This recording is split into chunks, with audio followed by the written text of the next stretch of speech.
ಬೇಡಿಕೆ ಈಡೇರಿಕೆಗೆ ಒತ್ತಾಯಿಸಿ ಆಶಾ ಕಾರ್ಯಕರ್ತೆಯರು ನಡೆಸುತ್ತಿರುವ ಧರಣಿ ಸತ್ಯಾಗ್ರಹ. ಸ್ಥಳಕ್ಕೆ ಮಾಜಿ ಸಚಿವ ಎಸ್ಕೆ ಬೆಳ್ಳುಬ್ಬಿ ಭೇಟಿ ನೀಡಿ ಬೆಂಬಲ ವ್ಯಕ್ತಪಡಿಸಿದರು. 10,000 ಗೌರವಧನ ನೀಡಬೇಕು, ಆಶಾ ಸುಗಮಕಾರರನ್ನು ಸೂಕ್ತ ವೇತನದೊಂದಿಗೆ ಮುಂದುವರಿಸಿ, ನಗರ ಆಶಾಗಳಿಗೆ 2,000 ಗೌರವಧನ ಹೆಚ್ಚಳ ಮಾಡಿ, ಹೀಗೆ ಹಲವು ಬೇಡಿಕೆ ಈಡೇರಿಕೆಗೆ ಒತ್ತಾಯಿಸಿ ವಿಜಯಪುರ ನಗರದಲ್ಲಿ ಆಶಾ ಕಾರ್ಯಕರ್ತೆಯರು ಅಹೋರಾತ್ರಿ ಧರಣಿ ಸತ್ಯಾಗ್ರಹ ಆರಂಭಿಸಿದ್ದಾರೆ. ನಗರದ ಅಂಬೇಡ್ಕರ್ ಸರ್ಕಲ್ನಲ್ಲಿ ಆಶಾ ಕಾರ್ಯಕರ್ತೆಯರು ಅಹೋರಾತ್ರಿ ಧರಣಿ ಸತ್ಯಾಗ್ರಹ ಆರಂಭಿಸಿದ್ದು, ಧರಣಿ ಸ್ಥಳಕ್ಕೆ ಮಾಜಿ ಸಚಿವ ಬೆಳ್ಳುಬ್ಬಿ ಭೇಟಿ ನೀಡಿ ಬೆಂಬಲ ವ್ಯಕ್ತಪಡಿಸಿದರು. ಇದೇ ಸಂದರ್ಭದಲ್ಲಿ ಮಾತನಾಡುತ್ತಾ, ಇಂದು ಆಶಾ ಕಾರ್ಯಕರ್ತೆಯರಿಗೆ ಕೊಡುವ ಸಂಬಳ ಯಾವುದಕ್ಕೂ ಸಾಕಾಗಲ್ಲ. ಗ್ಯಾರಂಟಿ ಯೋಜನೆ ಎಲ್ಲರಿಗೂ ಕೊಡುತ್ತಾರೆ. ಆದರೆ ಇಂದು ಎಲ್ಲ ತರಹದ ಕೆಲಸ ಮಾಡುವ ಆಶಾಗಳಿಗೆ ಮಾತ್ರ ಸರಿಯಾಗಿ ಸಂಬಳ ಬರುತ್ತಿಲ್ಲ. ಇಂದು ಹೊಲದಲ್ಲಿ ಕೆಲಸ ಮಾಡುವ ಸಿಬ್ಬಂದಿಗೆ ದಿನಕ್ಕೆ ಕಡಿಮೆ ಎಂದರೂ 600 ರೂಪಾಯಿಗಳನ್ನು ಕೊಡುತ್ತಾರೆ. ಆದರೆ ಆಶಾಗಳಿಗೆ ಮಾತ್ರ ತಿಂಗಳಿಗೆ 6-7 ಸಾವಿರ. ಇಷ್ಟರಲ್ಲಿಯೇ ಜೀವನ ನಡೆಸುವುದು ಹೇಗೆ ಎಂದು ಆಕ್ರೋಶ ಹೊರಹಾಕಿದ್ದಾರೆ. ಇದು ಯಾರಿಗೆ ಕೊಟ್ಟು ಮಾತಾಡೋದು? ನಿಮ್ಮ ತಾಯಂದ್ರಿಗೆ ಕೊಟ್ಟು ಮಾತಾ, ನಿಮ್ಮ ತಂಗಿ ಕೊಟ್ಟು ಮಾತಾ, ನಿಮ್ಮ ಅಕ್ಕ ಕೊಟ್ಟು ಮಾತಾ, ನಿಮ್ಮ ಹೊರ ತಾಯಿ ಕೊಟ್ಟು ಮಾತಾ. ಇದನ್ನು ನೀವು ಮರಿತೀರ ಅಂತ ಹೇಳಿದ್ರೆ ಏನು ಮತ್ತೆ ಸಾಧನೆ ಮಾಡೋದ್ರಲ್ಲಿ ನೀವು ಗ್ಯಾರಂಟಿ ಕೊಡ್ರೆ ಪ್ರಶ್ನೆ ಇಲ್ಲ. ಗ್ಯಾರಂಟಿ ದುಡಿದವರು ಸಿಗತೈತಿ, ದುಡಿದವ್ರು ಸಿಗತೈತೆ. ಅದು ನಿಜವಾಗ್ಲೂ ಕೂಡ ಒಂದು ಆರೋಗ್ಯ ಇರ್ಬೋದು, ಹೆಣ್ಣು ಮಕ್ಕಳ ಬಾಣೆತನ ಇರ್ಬೋದು. ಬಾಣೆತನ ಅಂತೂ ಬಹಳ ಡೇಂಜರಸ್, ಅದು ಗೊತ್ತಿರಲಿ ನಿಮಗೆಲ್ಲ. ಇವತ್ತಿನ ಕಾಲದ ಸಿಜನ್ ಹಾಕತ್ತೇವಲ್ಲ ದವಾಖಾನೆಗೆ ಹೋದ್ರೆ. ಆದ್ರೆ ಆಶಾ ಕಾರ್ಯಕರ್ತರು ನೀವೆಲ್ಲ ಅಲ್ಪ ಸ್ವಲ್ಪ ಜ್ಞಾನವನ್ನು ಪಡ್ಕೊಂಡು ಕೆಲವು ಒಳ್ಳೆ ಕೇಳ್ತೀನಿ, ನಾನು ಆಶಾ ಕಾರ್ಯಕರ್ತರು ಬಂದು ಸುಳಿದ ಬಾಣೆತನ ಅಂತ ಹೇಳಕತ್ತಾರ. ಅವ್ರು ಇದಕ್ಕಿಂತ ಹೆಚ್ಚು ಒಳ್ಳೆ ಕಾಯಕ ಏನ್ ಮಾಡ್ಬೇಕು ಹೇಳ್ರಿ? ಒಬ್ಬ ಬಾಣೆತನ ಆಗ್ತಕ್ಕಂಥ ಹೆಣ್ಮಕ್ಳು ಜೀವ ಉಳಿಸ್ಬಿಟ್ರೆ ಸುಳಿದ ಬಾಣೆತನ ಅಂತಂದ್ರ ಅದಕ್ಕೆ ದೊಡ್ಡ ಕೆಲಸ ಮಾಡುವಂತದ್ದೇನು ಜಗತ್ತಾಗ ಇಲ್ಲ ಅಂತ ತಿಳ್ಕೊತೀನಿ ನಾನು. ಇದೆಲ್ಲ ಮಾಡಿ ಕೊಡುವಂತ ಪಗಾರ ಎಷ್ಟು ತಿಂಗಳಿಗೆ 6ರಿಂದ 7 ಸಾವಿರ ಒಳಗ. 5,000 ನೋಡ್ರಿ ಏನ್ ಮಾಡುದು? ತಿಂಗಳಿಗೆ 30 ದಿವಸ 5,000 ಏನು? ನಮ್ಮ ಊರಾಗ ಉಳ್ಳಿಗಡ್ಡೆ ಹೆಚ್ಚಾಕ ಒಂದ್ ದಿವಸಕ್ಕೆ 1,000 ರೂಪಾಯಿ ತಗೋತಾರೆ ಹೆಣ್ಮಕ್ಳು. ಅಂದ್ರೆ ತಿಂಗಳಿಗೆ 30,000-40,000 ರೂಪಾಯಿ ಉಳ್ಳಿಗಡ್ಡೆ ಹೆಚ್ಚು ಕಳಿಸ್ತಾರ ಅವ್ರು. ಇನ್ನು ಉಳ್ಳಿಗಡ್ಡೆ ಹತ್ತವ್ರು ಕೈಯಾಗಿದ್ದವ್ರು ಕನಿಷ್ಠ ಒಂದು 500-600 ಪಗಾರ ತಗೋತಾರ. ಅಂದ್ರೆ ತಿಂಗಳಿಗೆ 15,000 ಅವ್ರಿಗೆ ಕೊಡ್ತಾರೆ. ಕೈಯಾಗಿದ್ದವ್ರಿಗೆ ಇದನ್ನ ಹೇಳುವಂತದ್ದು. ಗಂಡ್ಮಕ್ಳು ಬರ್ತಾ ಇದ್ದಾರೆ ಎಮರ್ಜೆನ್ಸಿ ನಂತರ ಕಾಂಗ್ರೆಸ್ಸಿನ ದುರಾಡಳಿತವನ್ನ ವಿರೋಧ ಮಾಡಿ ಜಯಪ್ರಕಾಶ್ ನಾರಾಯಣರ ಸಮಾನತೆ ಹೋರಾಟದಲ್ಲಿ ಪಾಲು ಕೊಡಬೇಕಲ್ಲ. ನೀವು ಇವಾಗ ಹೇಳಿರಿ, ನೀವು ಪರವಾಗಿ 10,000 ಕೊಡ್ತಾರೆ ಘೋಷಣೆ ಮಾಡಿರಿ. ಏನು ಬರ್ತಾರೆ 6 ಲಕ್ಷ ತಿಂಗಳಾಗ್ತದೆ, 8 ತಿಂಗಳಾಯ್ತು. ಅಶಕ್ತಾಗಿ ಹೇಳಿರಿ. ಇದೊಂದು ದೇವ ಬಸವಣ್ಣವ್ರು ಒದಗಿಸ್ಕೊಟ್ಟ ಸೇವೆ ಮಾಡಕ್ಕಿದ್ರೆ ಇದು ಪುಣ್ಯದ ಕೆಲಸ. ನಿಮ್ಮ ಜೀವನದಾಗ ಏನೇ ಮಾಡಿರ್ಬೋದು, ಅದು ಯಾವುದು ಪುಣ್ಯ ತಪ್ಪಾಗಿಲ್ಲ. ಆಶಾ ಕಾರ್ಯಕರ್ತರು ನೀವೇ ಹೇಳಿದಾಗ 10,000 ಮಾಡಲಿಕ್ಕೆ ಬಯಸ್ತೀನಿ ಪರವಾಗಿ. ನಾವು ಇದು ಆಗ್ಬೇಕಾಗಿದೆ. ಯಾರು ಏನ್ ಮಾಡಕತ್ತಾರೆ ಸಮಾಜಕ್ಕೆ ಗೊತ್ತಾಗ್ತಾ ಇಲ್ಲ. ಯಾರಿಗೆ ಬೆಲೆ ಕೊಡಬೇಕು, ಏನ್ ಮಾಡಬೇಕು ನೋಡಿದ್ರೆ ನಾವು ಬೇಕಿನ ಸುಮ್ಮನೆ ಯಾಕೆ ಹೊಟ್ಟಿರುವ ಸುಮ್ ಬಿಟ್ಟು ಮನೆ ಕೆಲಸ ಮಾಡೋದಿಲ್ಲ. ಸುಮ್ಮನೆ ಹೋಗಿ ಅದು ಸರಿಯಾದ ಮಾತು ಕೊಟ್ಟ ನಡೆದ್ರೆ ಮಾಡಲಿಕ್ಕೆ ಕೆಲಸನೇ ಬಿಟ್ಟು ಬಿಡಿ. ಏನಾಗುತ್ತೆ ನೀವು ಸಾಯ್ತಾರೆ. ನಿಮ್ ಜೊತೆ ಗತಿನೇ ಇಲ್ಲ. ಕೃಷಿ ಅಂತ ಪುಣ್ಯ ಕೆಲಸ ಯಾವುದೂ ಇಲ್ಲ. ಕೃಷಿ ಒಕ್ಕೂಟ ಯಾರು ಸಂಸ್ಥೆ ಮಾಡಕತ್ತೈತಿ. ಯಾರು ಮಾಡಕತ್ತಾರ? ಧರ್ಮಸ್ಥಳ ಸಂಸ್ಥೆ ಮಾಡಕತ್ತೈತಿ. ಧರ್ಮಸ್ಥಳ ಹೆಗಡೆ ಅವರು ಹೇಳ್ತೀವಿ ಕೂಡಿ ಇದು ಸರ್ಕಾರ 3 ದಿನಗಳ ಕಾಲ ಇಡೀ ರಾಜ್ಯಾದ್ಯಂತ ಕರ್ನಾಟಕದ ಎಲ್ಲ ಜಿಲ್ಲೆಗಳು ಪ್ರಮುಖವಾದಂತ ಆಶಾ ಕಾರ್ಯಕರ್ತರ 10,000 ಕನಿಷ್ಠ ವೇತನ ಬೇಕು, ನಿರ್ದಿಷ್ಟ ವೇತನ ನಮಗ್ ಬೇಕು ಅಂತಕ್ಕಂತ ನ್ಯಾಯಯುತವಾದಂತ ಬೇಡಿಕೆ ಇಟ್ಕೊಂಡು ಇಡೀ ರಾಜ್ಯಾದ್ಯಂತ ಅಹೋರಾತ್ರಿ ಧರಣಿಗಿಳಿದಿದ್ದೀರಿ. ಇದು ಅತ್ಯಂತ ನ್ಯಾಯಯುತವಾದಂತ ಹೋರಾಟ.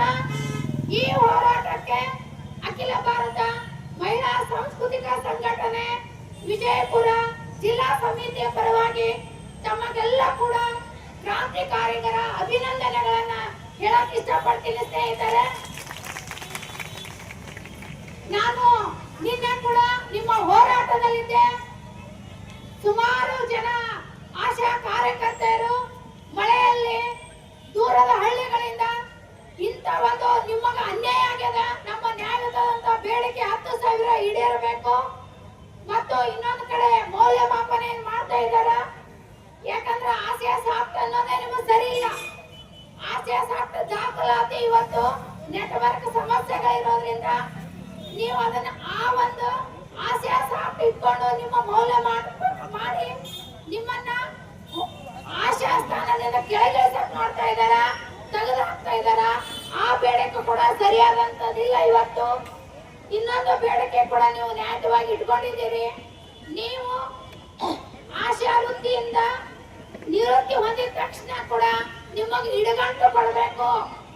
ಸುಮಾರು ಇದರಲ್ಲಿ ನೀವು ಮೊದಲಿಂದ ಕೂಡ ಆಶಾ ಕಾರ್ಯಕರ್ತರಾಗಿ ಕಾರ್ಯನಿರ್ವಹಿಸ್ತಿದ್ದೀರಿ.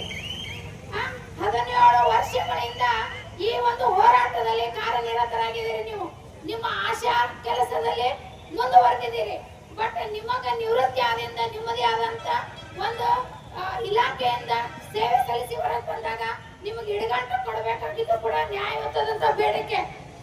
ಸೊ ಕೊಡ್ಲಿಲ್ಲ. ಅದೇ ಬಿಸಿ ಊಟದವ್ರಿಗೆ ಮತ್ತೆ ಅಂಗನವಾಡಿಯವ್ರಿಗೆ 1,000 ರೂಪಾಯಿ ವೇತನ ಇದು ನಿಗದಿ ಮಾಡ್ಯಾರ. ಅವ್ರ ಜೊತೆ ನಮಗೂ 1,000 ರೂಪಾಯಿ ಮಾಡಿದ್ರು ಆಗ ಅದನ್ನ ಬಿಡುಗಡೆ ಮಾಡಿಲ್ಲ. ಯಾಕಂದ್ರೆ ಅವ್ರ ಅಂಗನವಾಡಿಗೆ ಬಿಸಿ ಊಟದವ್ರ ಜೊತೆ ನಮಗೂ ಮಾಡ್ಬೇಕಿತ್ತಲ್ಲ, ಮಾಡಿಲ್ಲ. ಯಾಕಂದ್ರೆ ಈಗ ಎಲ್ಲ ನೀವು ಆಶಾ ಕಟ್ಟ 10,000 ರೂಪಾಯಿ ವೇತನ ಗಳಿಸ್ತೀನಿ ಅಂತ ಹೇಳಿ 4ನೇತೆ ಐದೈತೆ ಅದನ್ನು ತೆಗಿತಾರ. ಮತ್ತೆ ಕೇಳಿದ್ರು 4ನೇತೆ ಐದೈತೆ ನಮ್ಗೆ ಕೇಳಿಲ್ಲ. ಇನ್ನು ಮುಂದೆ ನಮ್ಮ ಆಶಾಗಳು 4ನೇತೆ ಐದೈತೆ ಕಲ್ತಾರ. 60 ವಯಸ್ಸು ಆದ್ಮೇಲೆ ಅವ್ರು ತೆಗಿಲಿ. ಮುಂದೆ ಡಿಗ್ರಿ ಎಲ್ಲ ತಗೊಳ್ಳಿ, ಡಾಕ್ಟರ್ BSc ಕಲ್ತವ್ರು ತಗೊಳ್ಳಿ, ಯಾರು ಬೇಕಾದವ್ರು ತಗೊಳ್ಳಿ. ಮತ್ತೆ ಆಶಾಗಳು 4ನೇತೆ ಐದೈತೆ ಇದ್ದವ್ರು ನೀವು ಆಶಾಗಳು 4ನೇತೆ ಕಲ್ತಿರ್ ಬೇಡ ನಾನು ಅಂದಿಲ್ಲ. ಬರೀ ಆಶಾ ಬರೀವಾ 2 ತಾಸು ಕೆಲಸ ಮಾಡಿ ಉಳ್ಕೋದೆಲ್ಲ ನಿಮ್ಮ ಮನೆಯಾಗ ಇದ್ದ. ಈಗ 2 ತಾಸು ನಮ್ಮ ಮನೆಯಾಗ ಇರ್ತೀವಿ, 2 ತಾಸು ಕೆಲಸ ಮಾಡ್ತೀವಿ. ಯಾರು ಅದನ್ನ ಕೇಳ್ತಾರ? ನಮ್ದು ಯಾರು ಗಂಡ್ರು ಮಕ್ಕಳು ನಮ್ಗೆ ಯಾರಿಲ್ಲ. ಗಂಡ್ರು ಮಕ್ಕಳು ಇದ್ರು 8 ತಾಸು ಅವ್ರ ಮೇಲೆ ಇರ್ತೀವಿ. ನಮ್ದೇನು ಸಂಸಾರ ಯಾವ್ದಾಗೈತಿ? ನಮ್ ದವಾಖಾನೆ ಸಂಸಾರ ಆಗೈತಿ. ಮತ್ತೆ ನಮ್ಮ ಮನೆ ಏನಾಗೈತಿ? ಕೆಲಸ ಮಾಡೋದಾಗೈತಿ.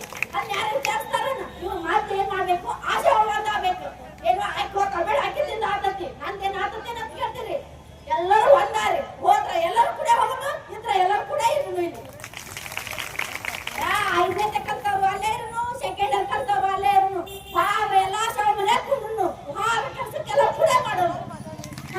ನೀವು ಬೇಕಾದ್ರೆ ಅಯ್ಯ ನಾನು ತೆಗಿತಾರ ಅದು ಹಂಗೆ ಮಾತಾಡ್ಬಾರ್ದು. ಎಲ್ಲರೂ ಒಂದೇ ಇರ್ಬೇಕು. ಯಾಕಂದ್ರೆ ನೀವು ನಮ್ ಕೂಡ ಕೆಲಸ ಮಾಡಿರೋದು ನೀನು ಅಭ್ಯರ್ಥಿಸಂದ್ರೆ ನಮ್ಗೆ 8 ದಿವಸ ಆತದ ಗೊತ್ತೇನು? ಹಂಗಾದ್ರೆ ನೀವು ಆಶಾ ಒಂದಾರಿ. ಯಾಕಂದ್ರೆ ನೀವು ಬರ್ಲಕ್ಕೆ ಏನಾದ್ರು ನಿಮ್ಗೆ ಹೋರಾಟಕ್ಕೆ ಬರ್ಬೇಕು. ನಮ್ಗೆ ಯೂನಿಯನ್ ಐತಿ, ಯೂನಿಯನ್ದವ್ರದಿಂದ ನಾವು ಬೇಕಾದ್ ಮಾಡ್ಕೊಂಡಿವ್. ನಾ ಅದೇ ಫಸ್ಟ್ ಟೈಮ್ ಆಶಾ ಆಗಿ ಬಂದಿದ್ದೆ. ನನಗೆ ಅದ್ರ ಬಗ್ಗೆ ಏನು ಗೊತ್ತಿದ್ದಿಲ್ಲ. ನಾ ಫಸ್ಟ್ ಮುಂದೆ ಹೋರಾಟ ಬರ್ಬೇಕಂದ್ರೆ 3,500 ರೂಪಾಯಿ ಮಾಡ್ಕೊಂಡೆ ಬೆಂಗಳೂರಿಂದ ನಾವು ಹೊರನೊಳಕ್ ಬಂದೀವಿ. ನೀನು ಯೂನಿಯನ್ ಬೆಟ್ಟ ಈ ಸಲ 10,000 ಮಾಡ್ತೀನಿ, ಮುಂದಿನ 20 ಮಾಡ್ಕೊಂಡೇ ಗ್ಯಾರಂಟಿ ನಮ್ಮಲ್ಲಿ. ಅದರಿಂದ ಆಶಾ ಒಂದಾದ್ರೆ ಮೊದಲು ಆಶಾ ಒಂದಾದ್ರೆ ಬೇಕಾದ್ ಮಾಡ್ಬೋದು. ನಾವು ಮನೆ ನಮ್ ಬೇಕಾದ್ರೆ ಹೊರಗೆ ಮಾಡ್ತಾ ಬೇಕಾದಿರ್ಲಿ. ನಮ್ ಕೆಲಸನೇ ಮಾಡಿ ತೋರಿಸ್ಬೇಕು. ಹೇಳ್ರಿ ನಿಮ್ಮ ಹೆಸರು? ನನ್ನ ಹೆಸರು ಮಲ್ಲಮ್ಮ ಕಂಟಿ. ಒಂದು ಅಭೂತಪೂರ್ವ ಪ್ರತಿಭಟನೆಯನ್ನ ಮಹಿಳೆಯರು ಬೀದಿ ಮೇಲಿದ್ದು ಅತ್ಯಂತ ಯಶಸ್ವಿ ಹೋರಾಟನ ಕಟ್ತಾ ಇದ್ರು.